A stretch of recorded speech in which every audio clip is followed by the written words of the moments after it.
يلا يا حبيبي كل عشان هما يؤمنوا هتنقرض. يا ستي انا هنقرض، ما عنديش كورونا، وايه الخضره دي؟ يا عم ممكن مش اتصور طلعت معاك؟ انكار. ممنوع التصوير والفلاش. طبعا، يلا ممنوع بينا. التصوير والفلاش. ده ليه ده؟ عشان عمرك الافتراضي. وده على اساس انها ثلاجه؟ معلش. بما انك اخر واحد لسه ما انقرضتش في جيلك، ايه طلباتك؟ بما ان انا مش هلحق اتجوز فجوزوني. ازاي حضرتك وكل بنات جيلك انقرض؟ يعني واللي عندهم 30 سنه قالوا لا.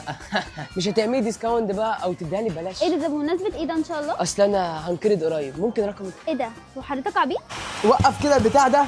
في إيه؟ انت بتعمل ايه؟ بديك اكسجين. انت جاي بتديك اكسجين، انت بتسحب الاكسجين. ما هو الاكسجين بيدخل من هنا بيطلع متفلتر من هنا. انت عارف انا لو ما انقرضتش هموت من غبائك. وده يا جماعه اخر واحد في جيله، اللي عايز يتصور معاه يتواصل معايا على الخاص. ايه يا عم بالنص ها؟ لا اسكت، مش دلوقتي لسه والله ما اتقفلش. هابي بيرثدي يا فوسيل. ايه ستوب بقى كده؟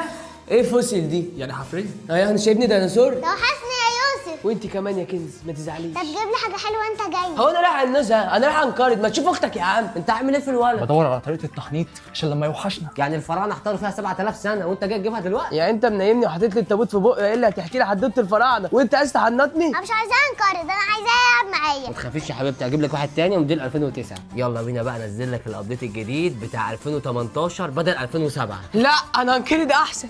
خد